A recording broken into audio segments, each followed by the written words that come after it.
শেখ হাসিনা এখন ভারতে কি হিসেবে আছেন? কোনো স্বৈরশাসক কখনোই দীর্ঘদিন শাসন করতে পারে না, তার পতন অনিবার্য।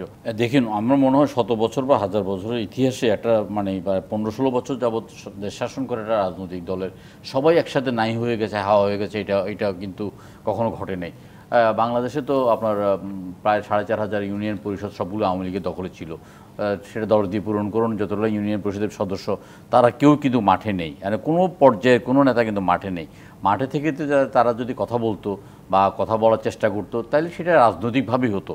রাজনৈতিক আওয়ামী লীগকে তো নিষিদ্ধ করা হয়নি, কিন্তু শেখ হাসিনার ব্যাপারটা, শেখ হাসিনা এখন ভারতে কী হিসেবে আছেন, শেখ হাসিনার স্ট্যাটাসটা কী এবং শেখ হাসিনাকে সেখান থেকে বক্তব্য দিতে দেওয়াটা ভারত কিন্তু আপনার আন্তঃরাষ্ট্রীয় বন্ধুত্ব বা আপনার আন্তর্জাতিক অঙ্গনের যে রীতিনীতি সেটাও ভঙ্গ করছেন।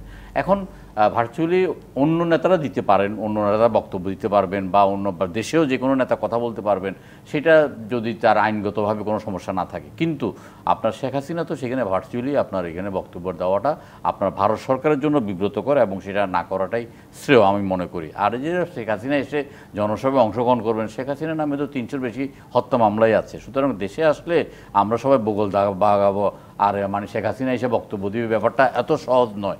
ব্যাপারটা এত সহজ নয়।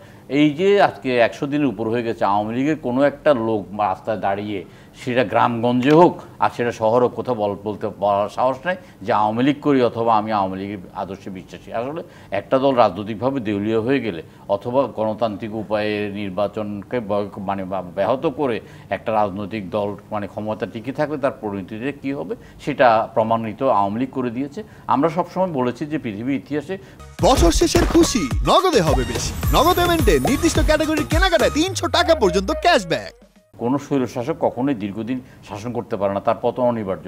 আজকে দেখুন সিরিয়াতে যে আসাদের পতনটাও হয়েছে হাসিনার। আপনার এই টকশোতে আওয়ামী লীগের নেতাদের সাথে অসংখ্যবার চ্যালেঞ্জ করে বলেছি যে গণ অভ্যুত্থানের মাধ্যমে হাসিনার পতন হবে। তারা টিটকারি করতো যে গণ অভ্যুত্থান কবে। আমরা বলতাম যে গণ অভ্যুত্থান কখনোই দিন তারিখ কোন সময় নিয়ে নির্ধারণ করা হয়নি। এমন একটা গণ অভ্যুত্থান হয়েছে যে গণ অভ্যুত্থান শেখ হাসিনা পালিয়ে গেছে। শেখ হাসিনা 2 দিন আগে বলে যে শেখ হাসিনা পালিয়ে যাওয়ার লোক নয়। শেখ হাসিনা যদি আজকে বাংলাদেশে থেকে যদি জীবনটাও দিত তাহলে তার রাজনীতিটা সার্থক হতো, কিন্তু সে নিজে ডুবছে, আওয়ামী লীগকে ডুবিয়েছে। সুতরাং এখানে আওয়ামী লীগের বাংলাদেশের রাজনীতিতে সহসা ফিরে আসার কোনো রকমের সম্ভাবনা আমরা দেখছি না।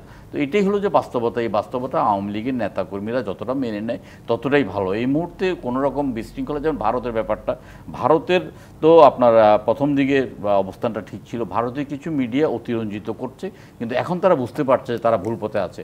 ভুল পথে আছে বলে কিন্তু আগামীকালকে আপনার ভারতের পররাষ্ট্রমন্ত্রী সচিব একটা বার্তা নিয়ে আসছেন এবং ত্রিপুরা যে ঘটনা ঘটেছে সেই ঘটনার জন্য তারা রাষ্ট্রীয়ভাবে দুঃখ প্রকাশ করেছেন, তাদের পুলিশকে সাসপেন্ড করেছেন, গ্রেপ্তার করেছেন। অর্থাৎ ভারত কিন্তু বাংলাদেশের উপর নির্ভরশীল। আপনি দেখেন পৃথিবীতে যত লোক ভারত ভ্রমণ করে তার মধ্যে 1 নম্বর হলো যে বাংলাদেশি। ভারতের বিভিন্ন অঞ্চল আছে শুধুমাত্র বাংলাদেশের উপর ব্যবসা করেই ভারত টিকে আছে। মহারাষ্ট্রের নাসিক একটা বিশাল অঞ্চল আছে।